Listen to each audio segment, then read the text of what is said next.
All right, guys, we've got our mini preview and season win total predictions here for the New York Giants, episode 23, as we go through the NFL, kind of going into the last stretch here.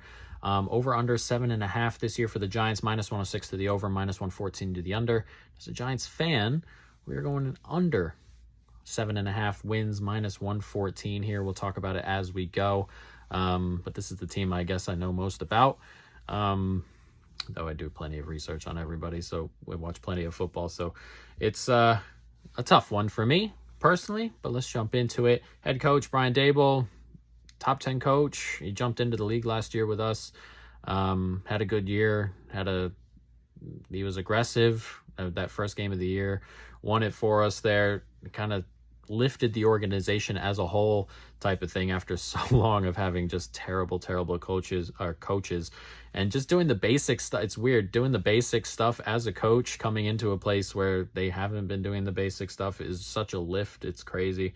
But he's an excellent coach and creative mind as well. So hopefully you can keep that up. Mike Kafka, did really well scheming with Daboll. The offense did well with Daniel Jones. And they won a lot of games just scheming the offense just in general. They know what they're doing. It looks like Mike Kafka is someone I don't particularly expect to be here next year. I think he'll get himself a head coaching job if we have a good year. But a really good offensive coordinator. And then Wink Martindale, defensive coordinator, really aggressive. Likes to blitz, likes to leave islands a little bit. I worry about his long-term future here if we have a really bad season.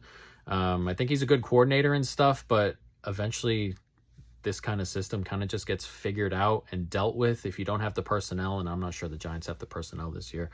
So I worry, but a good DC. So let's jump into the roster. Daniel Jones, probably overpaid a little bit, but this seems to be the market for this type of quarterback. Derek Carr, Daniel Jones, that kind of stuff. But he was taking care of the ball better last year, moving around with his legs much better. He's got a good deep ball. We don't have too many receivers that can go deep right now. Hyatt just got bought in, but he's got a good deep ball, period. And hopefully he can continue to progress. So one of the main things I'm looking for this season is him progressing. Offensive line could be problematic. Has some potential, I suppose. Andrew Thomas at left tackle is excellent. Hopefully he continues that level and continues to, step up. Glowinski at right guard is okay. And then you got a draftee at John Michael Smith at center.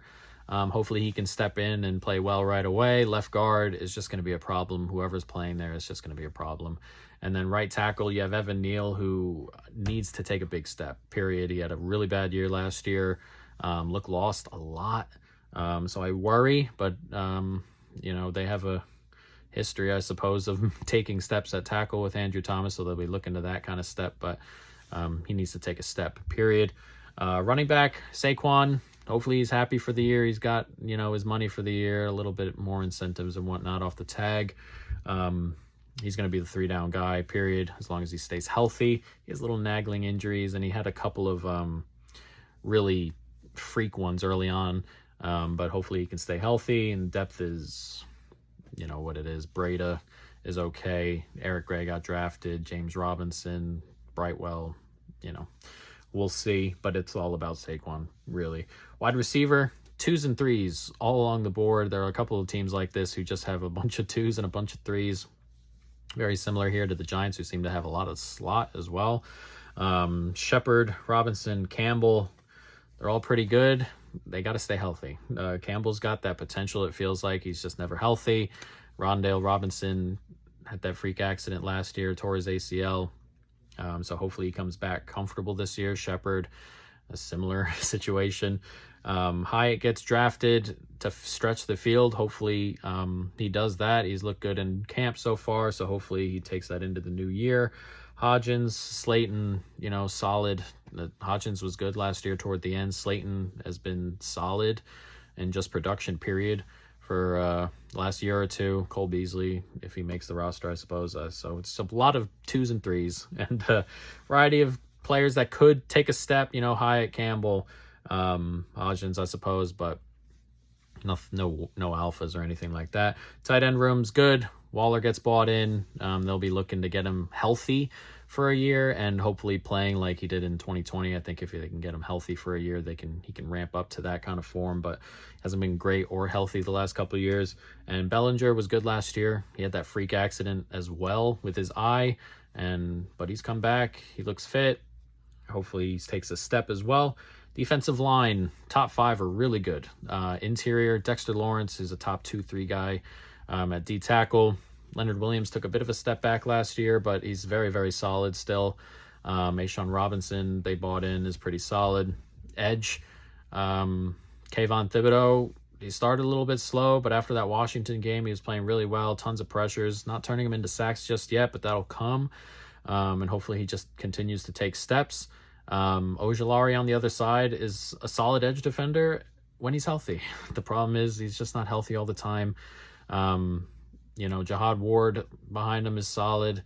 Jimenez is okay. He's another one who's not really healthy very often, so they need to stay healthy, but the front 5 is good if they're healthy. Problem is, got to be healthy.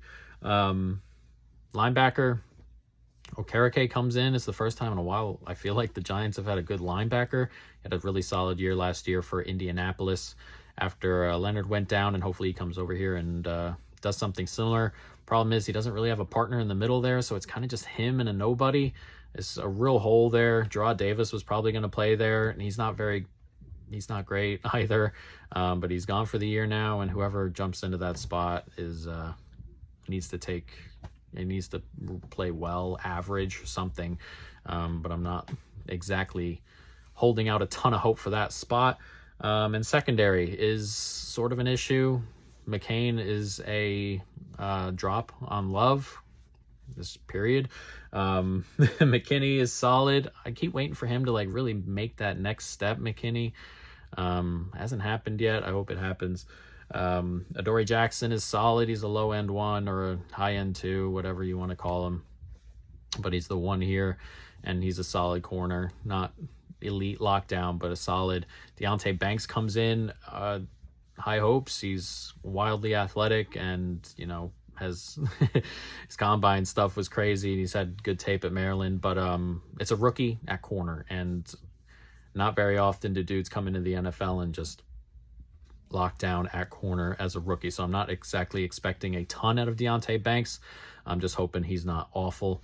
And then at nickel, Flott, I suppose, who's not really that great, and anyone behind him is not really that great, so the depth is not here either. So the top 5, there are 2-3 spots that are not great, and really no depth. So I worry, especially if the D-line's not playing well, the secondary will get torn apart. So it's not ideal.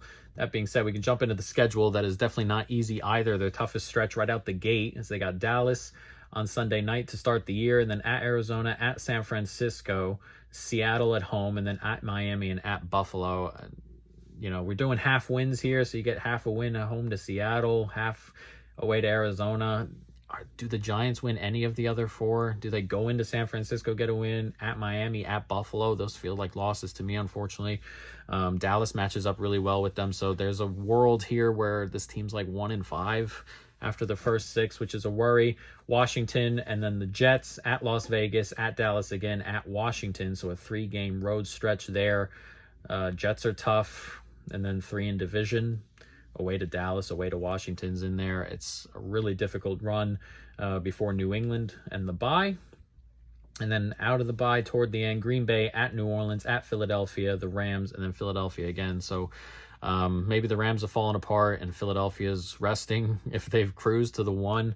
I'm not sure they do. At New Orleans will be tough. Green Bay is a question mark right now. So we're going under 7.5 at -114. I'm hoping that this team wins 5-6 games, gets a good pick, and the ownership understand what's going on here, because the roster is really not great, and this is a really tough schedule, really tough defenses, tough offenses. So under 7.5 here for the Giants at -114. Tomorrow we'll have a new team.